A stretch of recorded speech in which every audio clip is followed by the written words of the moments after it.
thank you for visiting the channel Echoes of Crime. Today, I want to tell you a story, a service that seems like it only happens in horror movies, but it is a real pain in a peaceful town in California.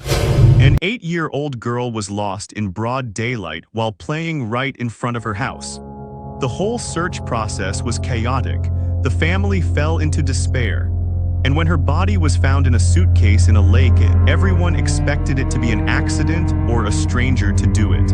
But no, the girl's killer was a woman, a neighbor, a mother, a Bible teacher, someone she once trusted, someone the whole town once respected. So what really happened to Sandra Cantu? What could make a woman, a mother, do such a thing to a child? And would we really recognize danger if it was wearing protective gear and reacting every day? Come back with me to 2009 to discover the truth behind this horrific project.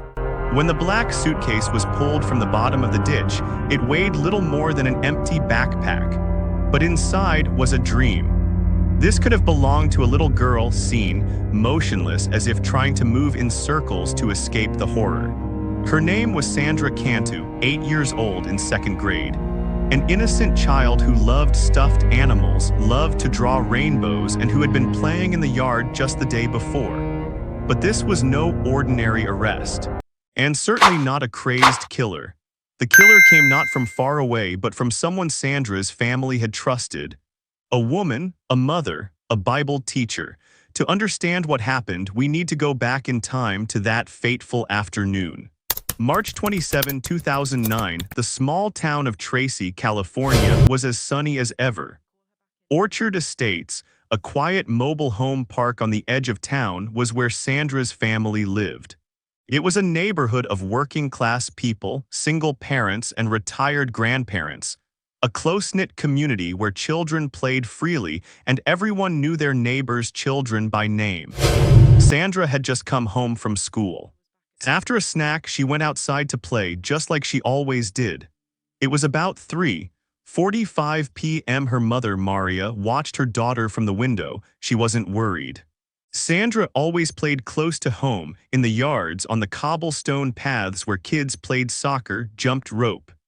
No one knew that would be the last time Maria saw her alive. As the clock ticked toward the afternoon, Maria began to worry. Sandra usually got home before 6 p.m., especially when it was getting dark. She called the neighbors. No one had found her. She walked around the block, her heart pounding with every step. No tracks, no laughter, no distinctive pink sweater. At 7:53 p.m., Maria Cantu called 911. Her voice was shaking. "I can't find my daughter. She's 8. She went out to play and now she's gone." Within 30 minutes, the police were at Orchard Estates. Search teams were mobilized overnight. Locals used flashlights, calling Sandra's name, searching every alley. They believed, or tried to believe, that she was simply lost somewhere, maybe hiding in an abandoned trailer. Or maybe she was upset with someone and playing alone. But by dawn the next morning, when the sky was bright and no one had seen her return, fear began to creep in. Especially when the police reviewed the security cameras in the area. The last image captured was Sandra, wearing a pink shirt and black pants, skipping across the street at 3:54 p.m., and from there she disappeared as if swallowed from this world. As the news began to spread, millions of Americans turned their attention to the town of Tracy. An 8-year-old girl had disappeared in broad daylight. No witnesses. No obvious clues, no screams or struggles. How could a child just disappear like that? In the days that followed, hundreds of volunteers poured in to help search. Posters of Sandra's face were hung everywhere. Major television networks like CNN and ABC ran the news. Neighbors were questioned, homes were searched. Ponds, sewers, vacant lots, all were searched, and still nothing. The strange thing was, there was no sign of an attack, no one had heard anything, and there was no evidence that Sandra had left the property. And then, 10 days later, on April 6, 2009, a farmer found something unusual in an irrigation ditch about 3 miles from the community. A black suitcase floating in the muddy water. He thought it was trash until it was opened. Inside was the body of Sandra Cantu, her clothes still on, but her body painfully bent to fit into the small space. It was a sight that took the police by surprise, even those who had been investigating for years. News of the suitcase sent shockwaves through the country. No one expected the missing child to be found in such a gruesome way. But from there, the investigation took a completely different direction. The police knew that, to have hidden the body like that, the perpetrator had to be familiar with the area. And when they reviewed the security cameras again, they noticed a suspicious detail. Around the time Sandra disappeared, a purple SUV had been seen near her house, and no one in the neighborhood owned one except for one person. So who was Melissa Huckabee, a single mother 28, the daughter of the pastor of the local church, a Bible teacher to children including Sandra, a neighbor just a few doors down? A person Sandra used to call Miss Melissa with a carefree, trusting smile. And Melissa was the first person to text Maria the day Sandra disappeared, asking, "What happened? I see so many police cars." She seemed concerned. She seemed shocked. But after the body was found, the truth began to emerge. Can you trust a Bible teacher on Sundays? A gentle, kind woman who always wore a long dress took her little girl to church and smiled at everyone. That was Melissa Huckabee, a single mother who lived in the same building as Sandra Cantu's family, a 28-year-old woman, the granddaughter of the local pastor, a woman who had held Sandra in her arms, taught her to sing hymns, and then, just days later, was arrested for her murder. But how did she get found? It all started with a suitcase.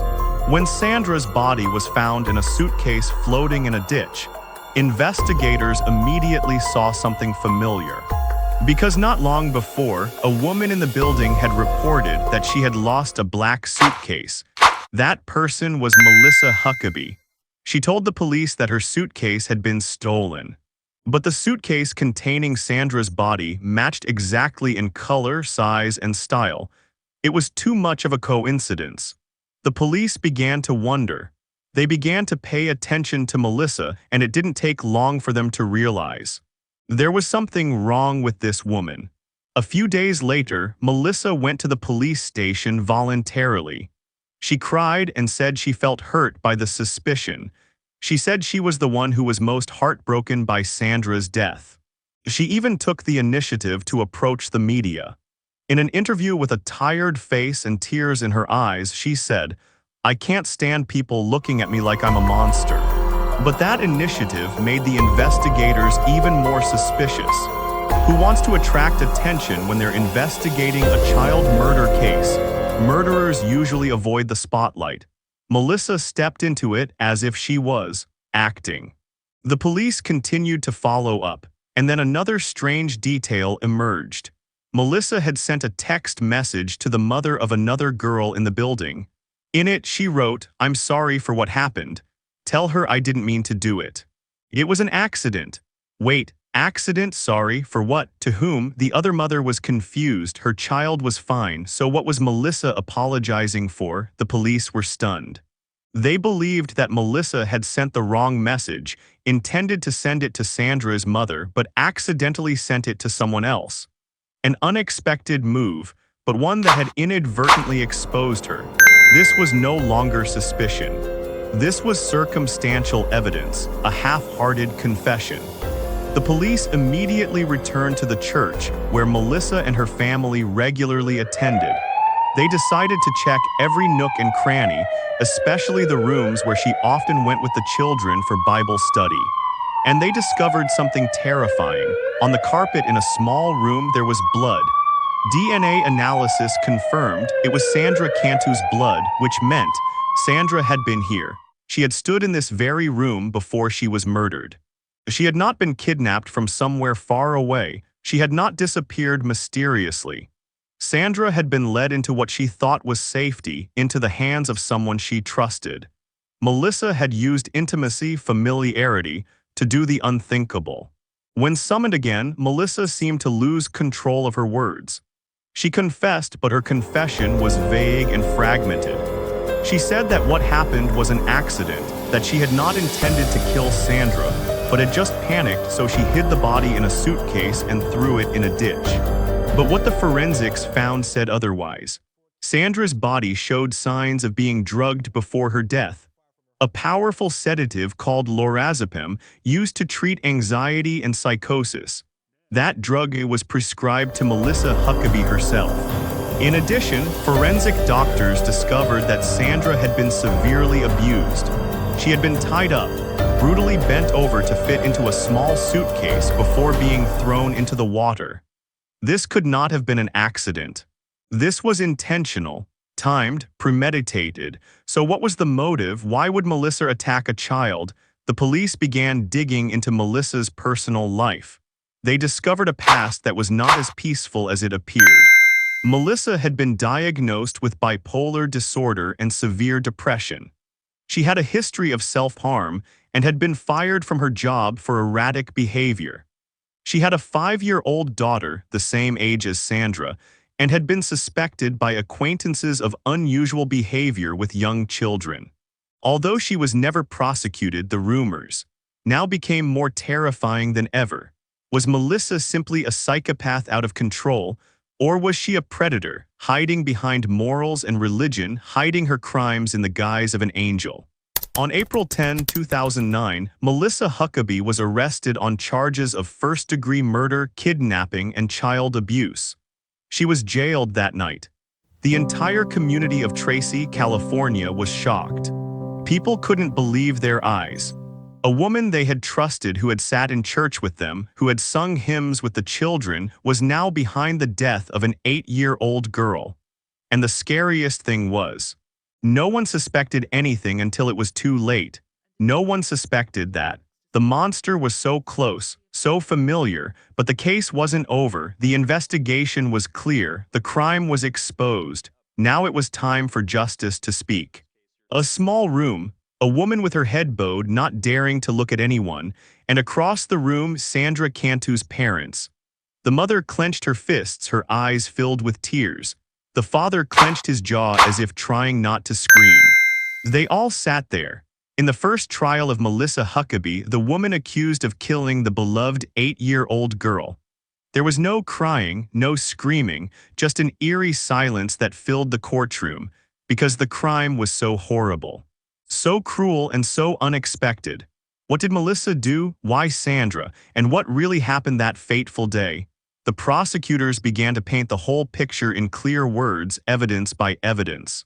They say that on March 27, 2009, Sandra Cantu, like every child in the Orchard Estates neighborhood, was playing outside in the afternoon, just steps from her home.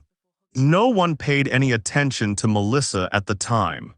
But security cameras later showed something strange. Sandra disappeared from the frame after Melissa appeared.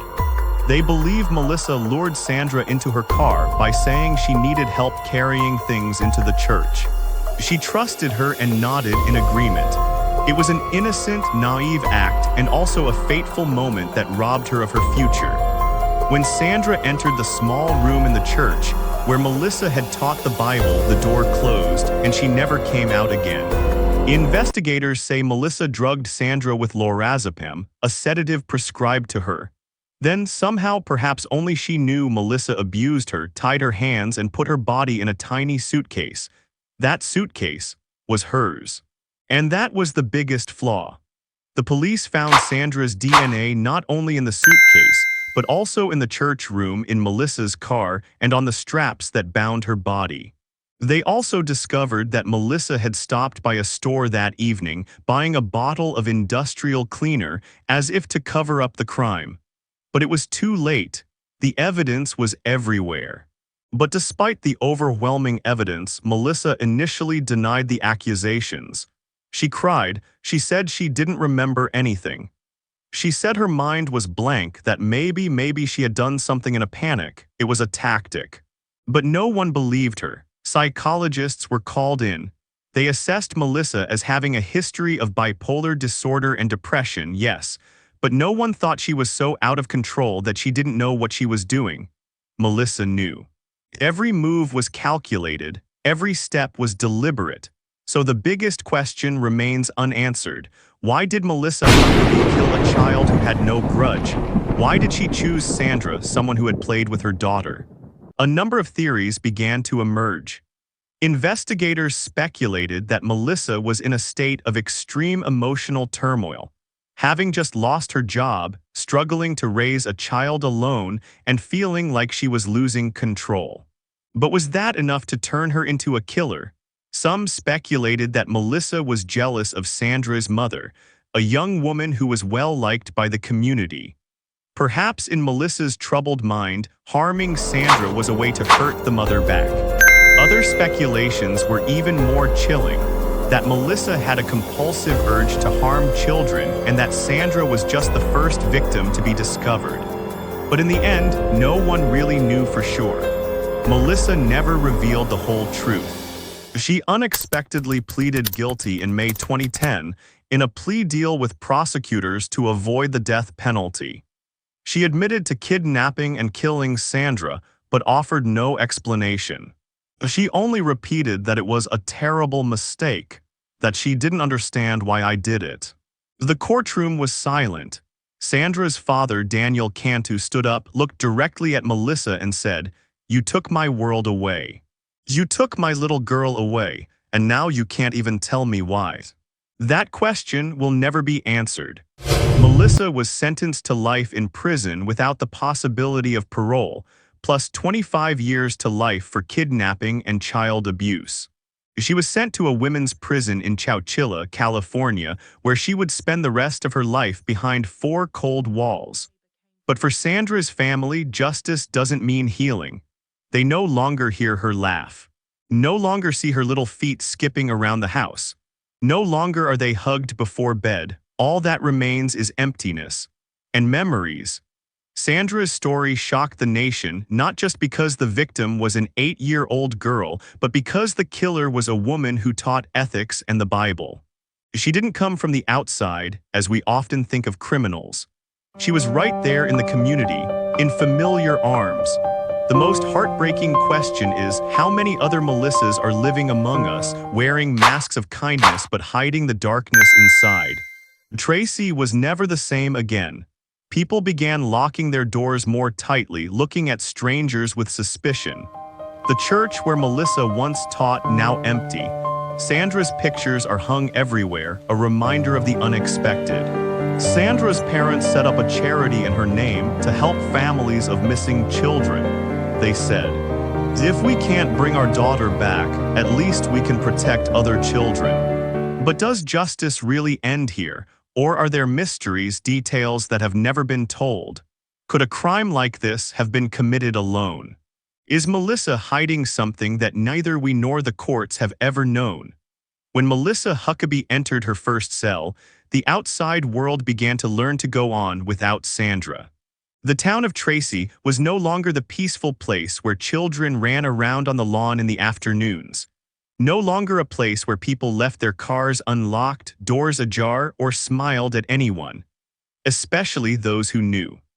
Well, a part of that trust died with Sandra Cantu, and the scariest thing is it can never be regained. Sandra's family, especially her mother, Maria Chavez, live in a spiral of memories and regrets.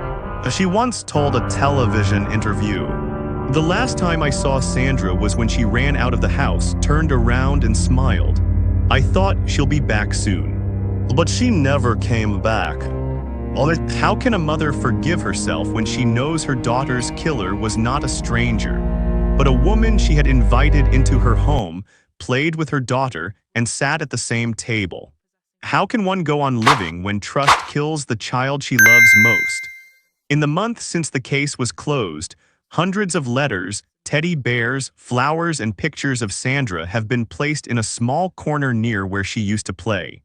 People still stop by every day like a quiet ritual. They don't cry out loud, they don't scream. But everyone feels the pain, a dull, silent, and everlasting pain. Although Melissa Huckabee was convicted and imprisoned for life, unanswered questions continue to haunt her. Many people wonder, did Melissa really act alone? Did anyone hear her say anything strange before the murder? And was this the first time, Or was it just the first time it was discovered? The FBI once described this as one of the most morally disturbed cases they had ever investigated, not only because of the nature of the crime, but also because of the strange inconsistencies in the killer's profile. Melissa had been a preacher, had cried while teaching about love, had cared for children in the neighborhood. She did not fit any standard criminal profile. No one suspected, no one was alert. This caused experts to rethink the entire concept of a killer. Are we so focused on the man in the dark that we forget that danger can come from the people we trust the most? The Sandra Cantu case also prompted California authorities to discuss better controls on sedatives and psychiatric drugs, especially for people with a history of mental illness. Part of Melissa's plea agreement said she used lorazepam, a prescription drug that can cause unconsciousness, to control Sandra. The problem? No one was monitoring Melissa closely enough, even though she had shown signs of mental instability, had been hospitalized for depression, and had lost her job because of her behavior. Many people are asking, should someone have intervened sooner? What did the health care system, the schools, the community miss? But now it's too late. The Cantu family later founded an organization called Sandra's Smile, dedicated to supporting families with missing children, providing resources, skills, and psychological support services for parents in similar situations. Every year on Sandra's birthday, they hold a small event in the park where she used to play. Pink balloons are released into the sky, bearing her name and loving messages from friends and relatives. No more tears, only love. A love that never fades, even when the person who brought it has left this world. One of the most touching moments was when Sandra's brother, then 13 years old, stood up in front of the crowd and said, "I know Sandra will never come back, but I promise to always protect other children the way she played with me. She was more than just my sister, she was an angel." Those words in the windy, sunny afternoon air silenced the park. The Sandra Cantu case will always be a deep wound in the hearts of Tracy residents, a symbol of innocence betrayed, a painful lesson in trusting the wrong person, and a reminder that evil has no fixed face. It can smile, it can teach. It can live right next door in the same neighborhood or even in the same church. And while Sandra is gone, her story will continue to be told, not to instill fear, but to awaken awareness, to inspire change, and to keep her memory alive. Because every child deserves to be safe, and no child should be a victim of adult negligence. Do you remember Sandra's face? If not, look again. Look into the sparkling eyes of an 8-year-old girl who believed that everyone was good, that her neighbors were her friends, that her Bible teacher was her protector. Her death was a tragedy, but it is only meaningless if we learn nothing from it. We cannot change the past, but we can change the future by telling the truth and never forgetting. Thank you for watching. Hello, welcome back to Echoes of Crime. And today, I want to tell you a story so scary that you won't be able to ignore it. I want you to close your eyes for a moment and imagine this. It's the morning of May 4, 2010 in the heart of Edinburgh. A calm spring day. Suddenly, the scene shifts. The body of a 38-year-old woman lies hidden in the boot of a car. The man driving it goes about his life, dropping his child at school, eating dinner with his family, attending a school concert. And she is gone. No trace, no farewell. That chilling contrast, it's the opening beat of our story. Because that morning began like any other for Susan Pilley, a devoted daughter, a loyal friend, an upbeat bookkeeper, heading into one of Edinburgh's elegant office buildings on Thistle Street. But around 8:50 a.m., just a few steps from her desk, everything changed. She vanished, swallowed by silence. Here's how it started. Susan, bright and punctual, left home in her distinctive purple-blue coat, grabbed a bite at Sainsbury's, sent cheerful texts to her parents about feeding her cat Mercury, and started her final walk to work. But she never reached her desk. No one heard from her again after a last blurry CCTV snapshot seconds before she disappeared into the building. By evening, her family knew she was missing. Police swiftly mobilized, cameras. Witnesses, nothing made sense. Her flat, untouched bank account inactive, passport in place, her beloved cat and fish waiting, signs that she never planned to disappear. Friends warned of one possibility only: this was foul play. And so began the hunt. Within days, attention turned to one person: David Gilroy, a married man and regional operations manager at Suzanne's company, who once had a volatile on-again, off-again affair with her. In interviews, he spoke coldly and calculatedly. Questions haunted detectives. Why did his texts, some 400 in a month, stop dead the moment she vanished? Why did he show up at work looking disheveled, scratching at his face, and cover the marks with makeup?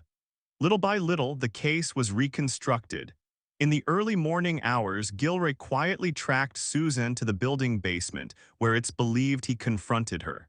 A violent struggle ensued. Minutes later, she lay dead in the stairwell. Gilroy returned to work, gathered excuses and alibis, then went home to get his car.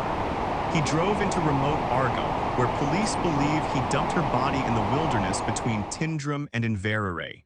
Yet he was photographed holding family dinner in Edinburgh that same evening as if nothing had happened.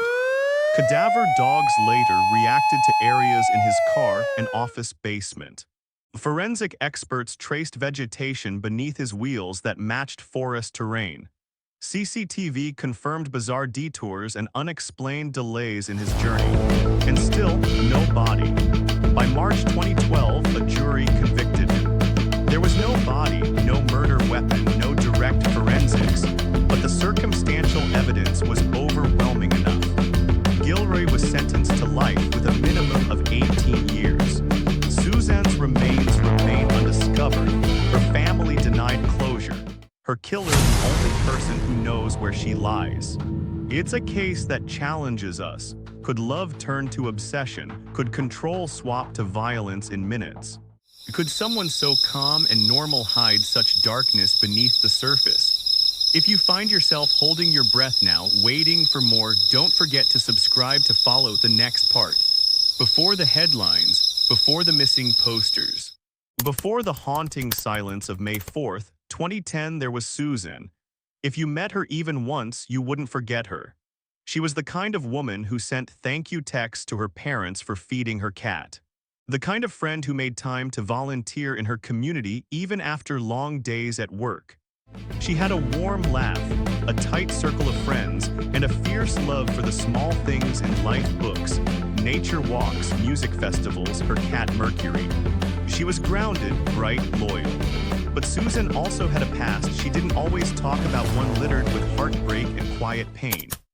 After marrying her longtime friend Peter in a whirlwind Vegas ceremony in 2004, the two separated just 4 years later. But even through the divorce, they remained close.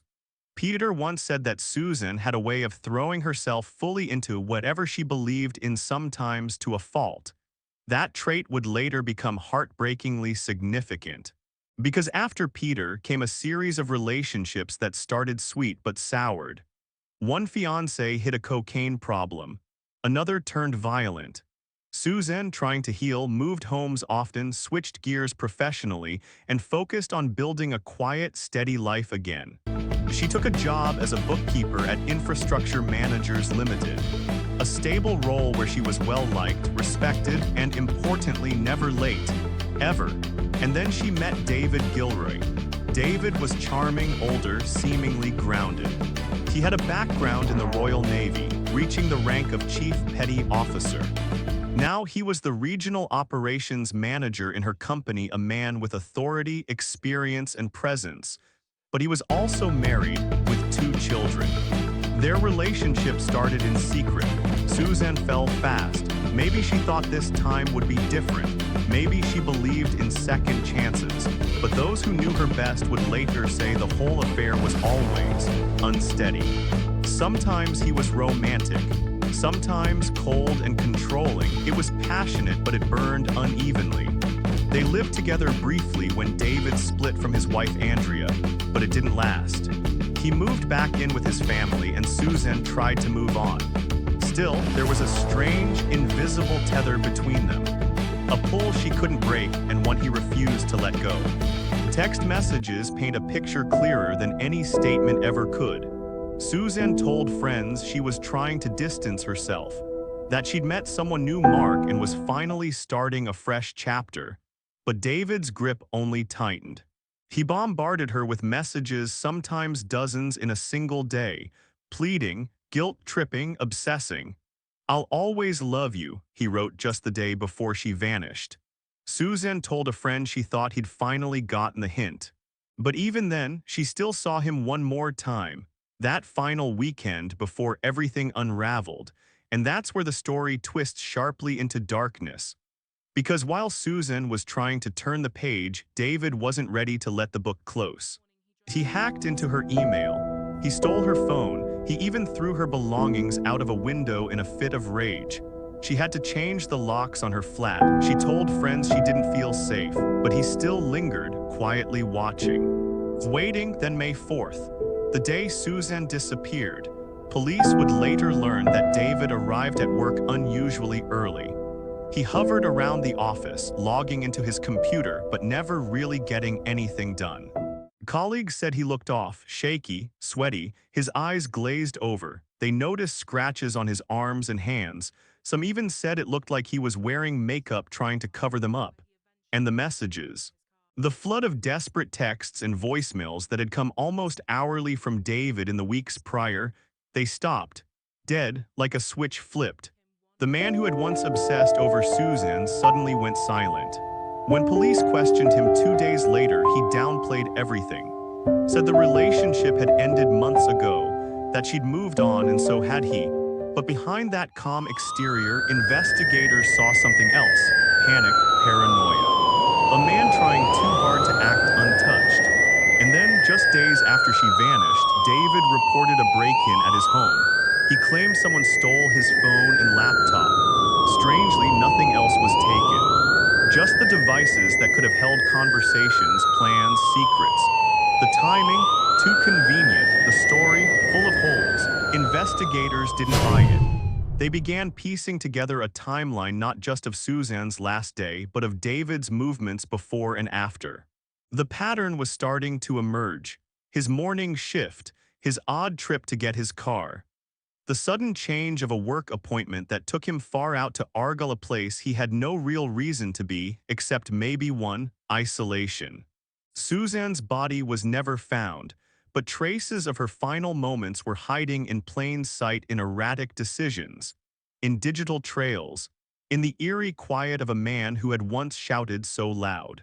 And the deeper police looked, the more one terrifying question kept echoing louder. Did David Gilroy lure Susan to the basement of her own office building, knowing exactly what he was going to do? If you're still with me, and I know this story grips tight, don't forget to follow the channel to hear the next part.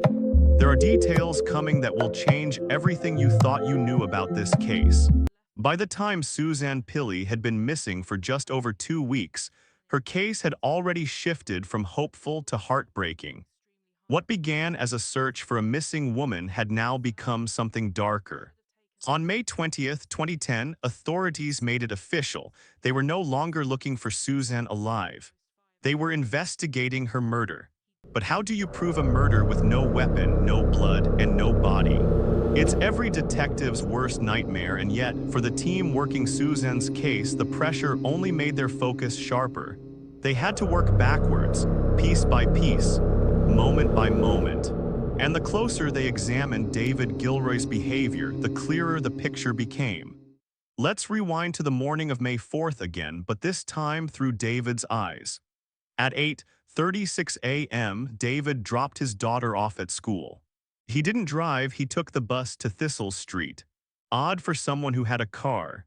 He logged into his work computer at 8:40 a.m., 6 minutes before Susan was last seen walking toward the office. The CCTV placed her only seconds away from the building. That was the last time anyone saw her. What happened next is theory, yes, but a theory built on an avalanche of circumstantial evidence. Investigators believe David intercepted Susan before she could make it upstairs. He lured her into the underground car park beneath their office building, possibly under the pretense of needing to talk. But this wasn't a conversation. This was premeditated. Whether she refused to speak with him or rejected him again or just tried to walk away, we may never know. But what's almost certain is this: something violent happened in that basement. Police believe he killed her right there, likely by strangulation. No screams, no struggle heard, just a quiet, sudden end to Suzanne's life in a concrete stairwell. And then he left her there, walked back upstairs, sat down at his desk like nothing had happened. But people noticed. David looked wrong, pale, nervous, his shirt damp with sweat, eyes blown wide, shaking. And those scratches visible now raw, red, inconsistent with anything mundane. Some coworkers said it looked like he had tried to cover them with makeup. Others said his calm facade was slipping. He barely lasted a few hours at work before making an excuse to leave. And when he did, he didn't take the bus home. This time he got a taxi to his mother's house, where she drove him to retrieve his car. From there, David made multiple trips back and forth to the office car park alone. Late at night, moving something. The theory is devastatingly clear. That was when he transferred Suzanne's body into the boot of his car. And what he did next is chilling. That very night, the man who had just murdered a woman and stuffed her in his trunk sat through a school concert with his family, smiled, ate dinner at a restaurant, then parked the car, her body still inside it, on his own driveway. The next morning, David told work he needed to travel for a meeting. A meeting that up until the day before wasn't supposed to happen for another week.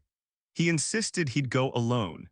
He drove 130 miles to Lochgilfed, a remote area surrounded by moorland, forest, and rugged terrain. Here's what investigators would later find. His fuel use on the drive didn't add up. He consumed far more than necessary. He had long, unexplained gaps in his journey, over 2 hours unaccounted for, and on the way back, the same. Areas that should have taken 30 minutes somehow took nearly 2 hours. At some point in that window, those hidden 5 hours, police believe David Gilreath disposed of Suzanne's body. Later, cadaver dogs would be brought in. They picked up interest in 3 spots, 1 in the office car park, 2 in the boot of David's Vauxhall Vectra. The car also reeked of cleaning products, and experts found damage to its undercarriage, indicating it had been driven over very rough terrain. Foliage and plant debris were lodged in the wheel arches, plants native to remote woodland, not city streets. One small clue after another. But they still didn't have the one thing they needed most: Suzanne herself. So police got strategic. They went wide, tracking David's every move in the days before and after the crime. They mapped his steps using CCTV, phone data, fuel logs, even shop receipts. That's how they discovered something else. The night after Suzanne vanished, David bought 4 cans of air freshener. Why would someone do that? It was becoming increasingly clear he was covering his tracks. But there was still more. During searches of his home, investigators found inconsistencies in his story. He claimed someone broke in and stole only his phone and laptop, nothing else of value. The timing? Suspicious. And no evidence ever supported that version of events. Police believed those devices might have held data, photos, messages, search history that would have proven his guilt. But now they were gone. Yet even without them, Suzanne's own phone told a story. Before May 4th, David had sent her hundreds of messages, some romantic, many obsessive. On May 3rd alone, he sent 15 texts and a voicemail saying he would always love her. Then on May 4th, radio silence. The abrupt stop said more than words ever could. And the final blow, the damage to his car, the scratches, the erratic route, the sudden scheduling of a pointless meeting in a remote area. When stacked together, these weren't coincidences. They were a cover-up. And still, Suzanne's parents waited, still they hoped. But as the days passed, the silence grew louder. And it leads us here to a chilling question. Can someone really erase a person from the world and then smile through dinner the same night? There's so much more still hidden. And if this story has moved you, stay with me. Don't forget to subscribe so you don't miss what comes next. Because in the next part, we'll walk into the courtroom where David Gilroy stood trial for murder without a single trace of Suzanne. By March 2012, the case of Suzanne Pilley had gripped all of Scotland, and not because there had been some dramatic discovery in the woods or a sudden twist, but because a man was about to stand trial for her murder, even though her body had never been found. Think about that. No crime scene, no fingerprints, no DNA, no blood, no weapon, no body. And yet David Gilroy was about to face a jury. The pressure on prosecutors was enormous. They knew the only way forward was to build a case from shadows, reconstruct every move, chart every strange decision David made before and after May 4th. It would be one of the most complex cases in Scottish legal history, a murder trial built entirely on circumstantial evidence. But it would also be a testament to how powerful human behavior can be when the physical proof is missing. The prosecution painted the picture with chilling precision. They told the jury about David's controlling behavior, his jealousy, and the obsessive texts. They showed how his messages suddenly went silent the very morning Susan disappeared. They mapped out his strange movements, the unplanned road trip, the bizarre fuel usage, the unexplained stops on remote roads. They laid out the scratches he tried to hide with makeup, the suspicious break-in at his home which conveniently wiped out his phone and laptop, the air fresheners, the damage to his car suspension and the foliage stuck underneath. One by one, these weren't damning, but together they formed a pattern. The Crown said it simply: David Gilroy could not accept that Susan was moving on. On May 4th, he lured her into the underground car park. He killed her. And then he went to extraordinary lengths to hide her body and pretend nothing had happened. They didn't need to prove how he did it, only that he did. Defense lawyers, of course, pushed back. They reminded the jury, no body, no proof of death. Maybe Susan had run away, maybe someone else was involved. Maybe the whole thing was being twisted by grief and guesswork. They leaned heavily on the absence of hard evidence. And they made David out to be the victim of a narrative, an easy man to blame. But David didn't help himself. He didn't testify in court. He didn't explain his behavior. He didn't offer an alternative version of events. He just sat there stone-faced while his life was dissected. And then came the voices of people who knew him, witnesses who had seen his temper. His wife, Andrea, was listed as a Crown witness but exercised her right not to speak. Others spoke of controlling behavior, disturbing threats, and violent outbursts. There was even a second set of charges, allegations that David had assaulted his wife, threatened his children, and attacked a man named Scott outside Suzanne's flat. While most of those charges were dropped before the trial, the pattern was undeniable.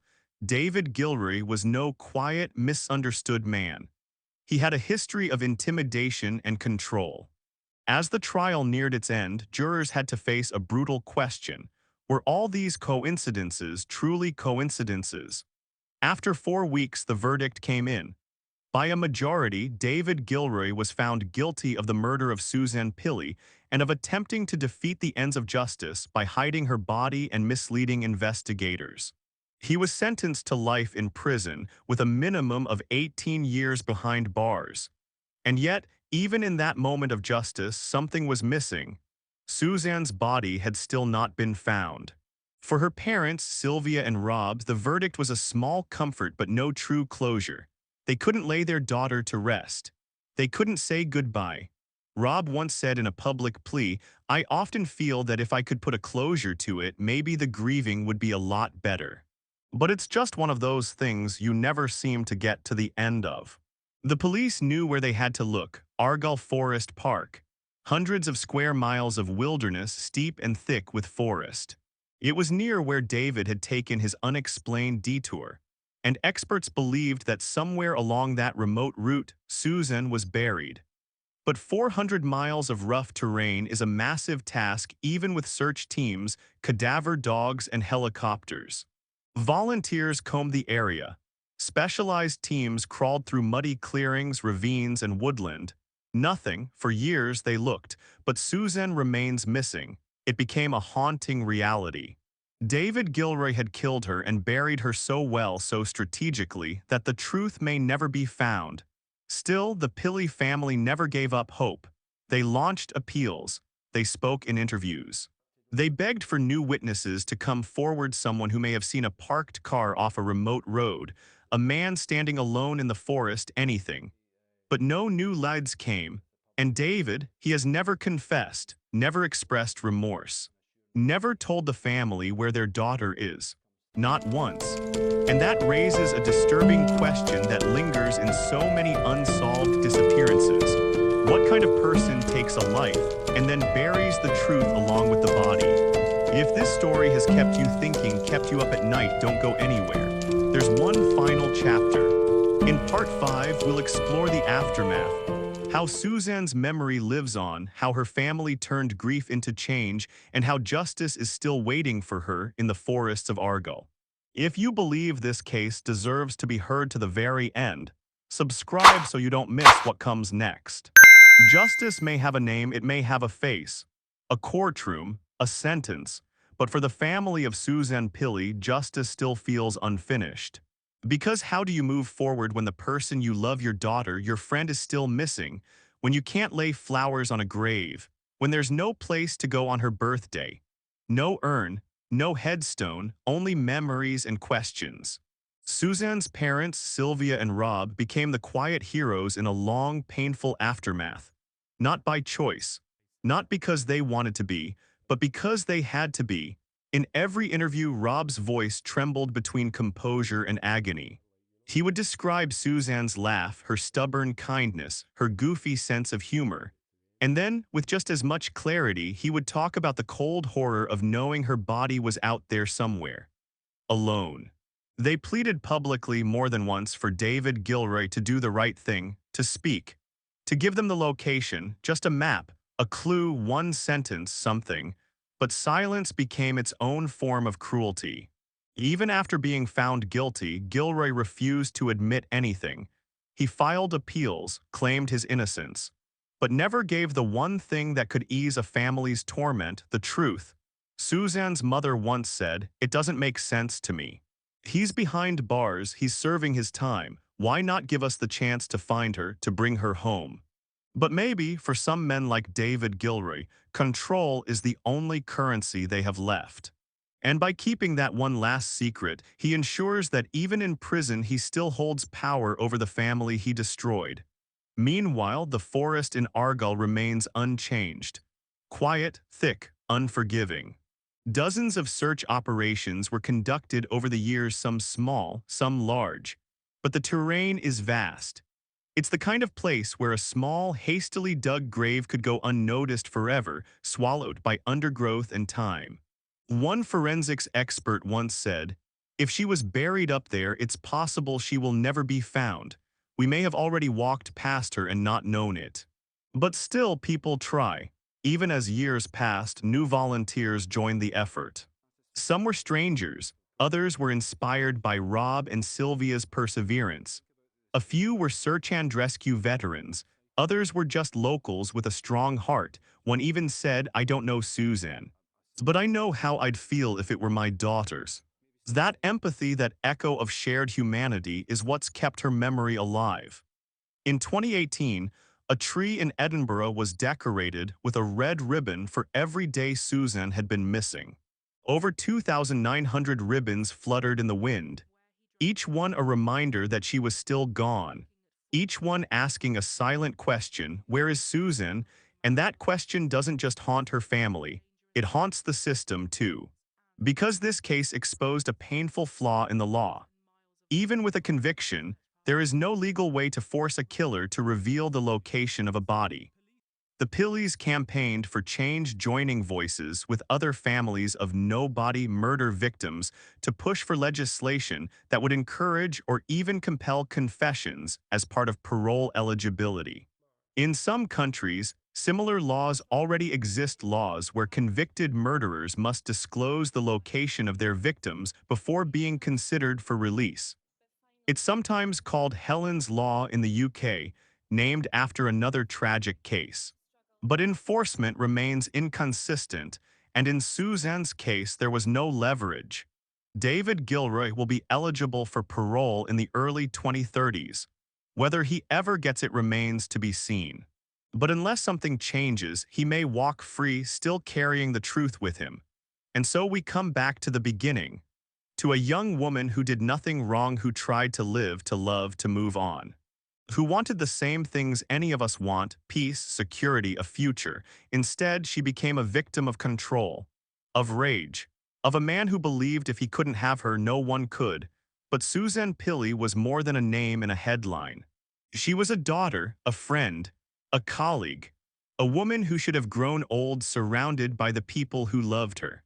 We tell her story not just to remember her, but to remind ourselves that justice isn't always complete. And that even when a courtroom declares guilt, the pain doesn't end there. So if this story stayed with you, if Suzanne's name now lives in your mind, do one thing: remember her. And if by some miracle you know anything at all about that road in Argo, that forest trail, that lost May morning, speak. Because someone somewhere still knows something. And silence after all this time is just another kind of cruelty. Thank you for listening to Suzanne's story.